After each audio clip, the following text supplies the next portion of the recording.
السلام علیکم. اکثر لوگ مجھ سے پوچھتے ہیں کہ اسلامی جو دنیا ہے، اسلامی مملکت، اس میں جو افواج ہیں دنیا کی، وہ مسلم دنیا کی افواج کا کیا لیول ہے اور ان کا کیا ان کی ریٹنگ ہے. How do you rate it?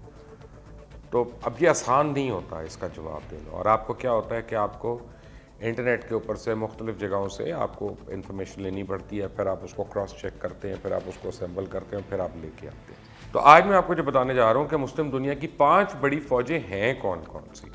مثلا امت مسلمہ، ان کی 5 بڑی ملٹری پاورز کون سی ہیں، اور پاکستان کا اس میں کیا حوالہ بنتا ہے اور کیا نمبر بنتا ہے.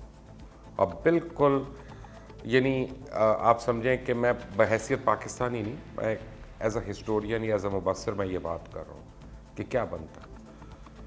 تو شروع کرتے ہیں. اگر ہم دیکھتے ہیں ساری افواج کو دیکھتے ہیں اور ان کی وار پریپیئرڈنس کو دیکھتے ہیں، تو سب سے پہلے 5ویں نمبر پہ آتا ہے سعودی عربیہ. سعودی عربیہ کا جو دفاعی بجٹ ہے وہ امریکہ اور چین کے بعد اس وقت دنیا کا سب سے بڑا دفاعی بجٹ ہے. اور سعودی عربیہ کا دفاعی بجٹ جو ہے $70 ارب ہے. یعنی سعودی عربیہ دنیا کا تیسرا بڑا ملک ہے، یا وہ ملک ہے جو دفاع کے اوپر، ڈیفنس کے اوپر سب سے زیادہ پیسہ خرچ کرتا ہے. اپنی دولت کے دم پہ سعودی عربیہ نے ایک بہت بڑی فوج بھی تیار کر لی. سعودی عربیہ کی ایکٹیو فوج کی تعداد 4,78,000 ہے، جبکہ ریزرو فوج ان کی 2 لاکھ سے زیادہ ہے. اور کل ملا کے سعودی عربیہ کی فوج جو ہے 5 لاکھ سے بھی زیادہ بنتی ہے، یعنی کچھ آپ سمجھے 6.25 لاکھ ہے. اس طرح اگر ہم انٹرنیشنل رینکنگ میں دیکھیں تو سعودی فوج جو ہے اس کا 70ویں نمبر پہ آتا ہے، یعنی 17 نمبر پہ. سعودی عربیہ کے پاس 218 ہیلی کاپٹرز ہیں. ان کے پاس دفاع کے لیے امریکی ساخت پیٹریٹ اینٹی میزل سسٹم موجود ہے، بیلسٹک میزل سسٹم موجود ہے. سعودی عربیہ کے پاس 30 چائنیز ساختہ میزائلز DF-3 یہ موجود ہے. ان کی رینج تقریباً 4,000 کلومیٹرز ہے. ایک اور چائنیز میزائل سسٹم جس کی رینج 1,700 کلومیٹر ہے، اس کا نام DF-21 ہے. اور ان میزائلز کی تعداد بہرحال نہیں پتہ، وہ خفیہ. ٹیکٹیکل میزائلز میں سعودی عربیہ کے پاس حریم 2 کے نام سے میزائل سسٹم موجود ہے، جس کی رینج 280 کلومیٹر اور 500 کلومیٹر تک ہے. اس طرح کروز میزائلز کی معلومات بھی دنیا کو نہیں دی گئی کہ وہ ہیں کتنے. ان کے پاس 1,300 ٹینک ہیں، توپیں 1,900 ہیں، خود کار توپوں کی تعداد 800 سے زائد ہے. ملٹائی راکٹنگ سسٹم جو ہیں وہ 120 سے زیادہ ہے. خطے میں مصر بھی ایک بڑی طاقت ہے. اچھا میں آپ کو بتاؤں کہ ابھی اس میں آرمی اور نیوی کا، آرمی کا میں لے رہا ہوں، نیوی اور ایئر فورس کا نہیں اس میں شامل کر رہے. تو ہم بری فوج جو ہے وہ دیکھ رہے ہیں کہ مسلم ممالک میں کون کس نمبر پہ آتا ہے. 4تھے نمبر پہ مصر ہے. مصر ایک بڑی فوجی طاقت ہے جو ماضی میں اسرائیل سے جنگ بھی لڑ چکا ہے. آپ کو 6 ڈے وار یاد ہوگی. ورلڈ رینکنگ میں مصر کی فوج کا نمبر 15واں ہے. مصر کا دفاعی بجٹ $14 بلین ہے، اور مصر کی ایکٹیو فوج کی تعداد 4,40,000 ہے. ریزرو فوج ان کی تقریباً 5 لاکھ کے قریب ہے.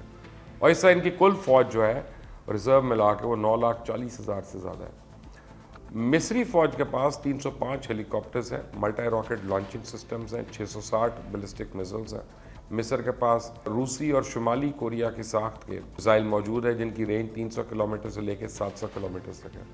ٹیکنیکل میزائلز میں ان کے سکر فروغ اور M2 میزائلز موجود ہیں، جن کی تعداد 300 کے قریب ہے. اینٹی میزل سسٹم اور کروز میزائلز کے حوالے سے انفارمیشن نہیں مجھے ملی. اور مصری فوج کے پاس ٹینکوں کی تعداد 4,600 ہے، توپوں کی تعداد 2,300 ہے، خود کار نظام سے چلنے والی 900 توپیں ہیں. تیسرے نمبر پہ آتی ہے جی مسلم ممالک کے اندر ایران کی افواج. ایران جو ہے، انقلاب ایران کے بعد ایران نے فوج اور جنگی ساز و سامان کی طرف بہت توجہ دی. اور ایران کے عراق کے ساتھ جنگ بھی بڑی لمبی چلی، آپ کو پتہ ہی ہے. اور خطے میں اور بھی ان کی کئی جنگیں ہوتی رہیں. ایران کا دفاعی بجٹ جو ہے $20 بلین ہے، اور دنیا میں ایرانی فوج کی رینکنگ 13ویں نمبر پہ ہے. اور اگر ایران کی ایکٹیو فوج کی بات کی جائے تو یہ 6,10,000 ہے. ریزرو فوج کی تعداد جو ہے وہ 3,05,000 ہے. ایرانی فوج کے بعد پاس 212 ہیلی کاپٹرز ہیں. ملٹائی راکٹ لانچر سسٹم کی تعداد 580 ہے. اور اگر میزائل سسٹم کی بات کی جائے تو ایران کے پاس بہت زیادہ میزائل موجود ہیں، جو اس نے روس اور شمالی کوریا کے تعاون سے تیار کیے ہیں. ایران جو ہے وہ انٹر کانٹیننٹل میزائل سسٹم کی ریس میں بھی پیچھے نہیں ہے، اور اس کے کئی میزائل سسٹم جو ہے وہ انڈر ڈیولپمنٹ ہے. تو ایران ایک بڑی طاقت ہے. ایران کے ٹیکنیکل میزائل جو ہیں، زلزال اس کی رینج 160 کلومیٹرز ہے، ٹونڈر کی رینج جو ہے وہ 150 کلومیٹر، اور زلزال 2 میزائل کی رینج 200 کلومیٹرز ہے. زلزال 3 کی رینج تقریباً 150 ہے. اب 150 کروز میزلز ہیں. ایران نے روس کی مدد سے ایک کروز میزل سومار جو ہے وہ تیار کیا، اس کی رینج 2500 کلومیٹر ہے۔ لانگ رینج میزائل سسٹم میں ایران کے پاس کورین ہاؤسونگ 10 میزائل موجود ہے جس کی رینج 3000 سے 4000 کلومیٹر ہے۔ ہاؤسونگ 10 میزائل کی رینج 3800 سے لے کے 6000 کلومیٹر ہے۔ سجل میزائل کی رینج جو ہے 2500 سے لے کے 4500 کلومیٹر ہے۔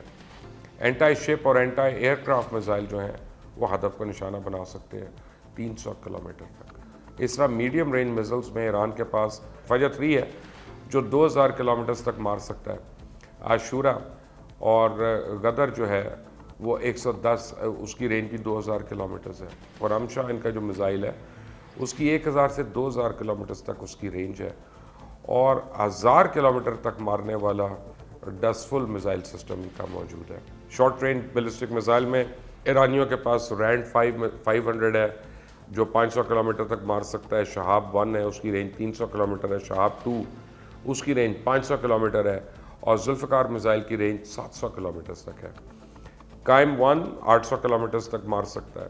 یہ فتح 110 جو ہے وہ 300 کلومیٹر کی رینج ہے اس کی۔ فتح 313 جو ہے 500 کلومیٹر کی اس کی رینج ہے۔ یہ تو ہو گیا میزائل سسٹم اس کے پاس۔ ایرانی فوج کے پاس 2360 ٹینک موجود ہے، اور توپوں کی تعداد 3700 ہے، اور خود کار توپوں کی تعداد 635 ہے۔ لیکن دوسرے نمبر پہ جو ملک آتا ہے وہ ٹرکی ہے۔ ٹرکی اسلامی دنیا کا ایک بڑا طاقتور ملک ہے، اور ان کا دفاعی بجٹ $24 بلین ہے، اور ورلڈ رینکنگ میں 12ویں نمبر پہ ہے۔ اس کی ایکٹیو فوج کی تعداد 3,65,000 ہے، ریزرو فوج 3,80,000 ہے، اور کل فوج کی تعداد 7,45,000 ہے۔ ترک فوج کے پاس ملٹا راکٹ لانچر سسٹم کی تعداد 400 بتائی جاتی ہے۔ ہیلی کاپٹرز ان کے پاس 570 ہیں، اور ترکی فوج کے پاس 3,460 ٹینک اور 1650 توپیں موجود ہیں۔ خود کار توپوں کی تعداد 1370 ہے، اور ٹیکنیکل میزائل سسٹم میں ترکی کا اپنا تیار کردہ بورا میزائل ہے جو کہ 560 کلومیٹر تک ہدف کو نشانہ بنا سکتا ہے۔ اس کے علاوہ ٹرکی جو ہے بورا میزائل کی رینج 2500 کلومیٹر تک بڑھانے پر بھی کام کر رہا ہے، جو نیوکلیئر کیپیبل ہوگا، جو کہ دنیا کے لیے ایک حیران کن بات ہے۔ اس کے علاوہ ٹرکی کے پاس American made MGM-140 missile system جو ہے وہ 160 کلومیٹر دور تک مار سکتا ہے۔ کروز میزائلز میں ٹرکی کے اپنے تیار کردہ سوم A 190 کلومیٹر تک رینج ہے۔ سوم J جو ہے وہ میزائل 190 کلومیٹر تک وہ بھی جا سکتا ہے۔ شارٹ رینج بیلسٹک میزائلز بھی ان کے پاس، جیسے J600 سے 900 کلومیٹر تک ہدف کو نشانہ بناتا ہے۔ پاکستان آتے ہیں۔ پاکستان امت مسلمہ میں الحمدللہ اس کی نمبر 1 آرمی ہے، اور یہ میں نہیں کہہ رہا، یہ ورلڈ رینکنگ بتا رہی ہے۔ پاکستان دنیا کی بڑی فوجی طاقت ہے، یا پھر یوں کہیے مسلم دنیا کی واحد ایٹمی طاقت پاکستان ہے، اور پاکستان کے پاس نہ صرف اسلامی دنیا کے سب سے بڑی جنگوں اور دہشت گردوں کا مقابلہ کرنے والی فوج موجود ہے، بلکہ اس کا خطے میں کوئی الحمدللہ ثانی بھی نہیں ہے۔ پاکستان کا دفاعی بجٹ حالانکہ بہت کم ہے، $11 بلین ہے، اور ورلڈ رینکنگ میں پاکستان کا نمبر 10واں ہے۔ پاکستان کے ایکٹیو سولجرز کی تعداد 6,50,000 ہے، اور 5,60,000 اس کی ریزرو فوج ہے، اور کل فوج کی تعداد اس لیے 12,10,000 ہے۔ پاکستان کے پاس 411 ملٹا راکٹ سسٹمز ہیں، اور 465 ہیلی کاپٹرز ہیں۔ ملٹری مائٹ کی بات کی جائے تو پاکستان میزل پاور میں دنیا میں 8ویں نمبر پہ ہے، اور مسلم دنیا میں تو ظاہر ہے اس کا پہلا نمبر ہے۔ اور یوں ہی نہیں، پاکستان کا ہر میزائل الحمدللہ نیوکلیئر کیپیبل ہے، اور تمام میزائلز پاکستان کے اپنے تیار کردہ ہیں۔ میر 5 جو ہے ٹیکنالوجی کے حامل ابابیل، جو دشمن کے چھکے چھڑانے کے لیے کافی ہے، یعنی اگر یہ میزائل 8 وار ہیڈز یہ لے کے آگے جا سکتا ہے، جو کہ 8 مختلف ٹارگٹس کو نشانہ بنا سکتے ہیں، اس لیے تو انڈیا کی چیخیں نکلتی ہیں، اس لیے تو ان کی آوازیں جو بار بار وہ رونے پہ آ جاتی ہیں۔ یعنی ابابیل انڈیا کے لیے خوف کی علامت ہے۔ پاکستان کے پاس 300 کے قریب ٹینکس ہیں الحمدللہ، 2200 توپیں، خود کار توپوں کی تعداد 812 ہے، ان میں سے بھی انڈیا کے لیے بہت بری خبر ہے، یعنی تقریباً 260 توپیں جو ہے وہ نیوکلیئر کیپیبل ہیں، اور انڈیا کے پاس ایسی ایک بھی نہیں ہے۔ اینٹی میزائل سسٹم پاکستان کا LY-80 نامی جو ہے یہ ایئر ڈیفنس سسٹم موجود ہے، اور چائنا سے لیے گئے FM-90 بھی ایئر ڈیفنس سسٹم موجود ہے۔ ٹیکٹیکل میزائلز میں ابدالی میزائل جو ہے 200 کلومیٹر تک مار سکتا ہے، نصر جو ہے وہ 70 کلومیٹر ہدف نشانہ بنا سکتا ہے، ہاتف 1 کی شارٹ رینج 50 کلومیٹرز ہے، اور شارٹ رینج میں شاہین 1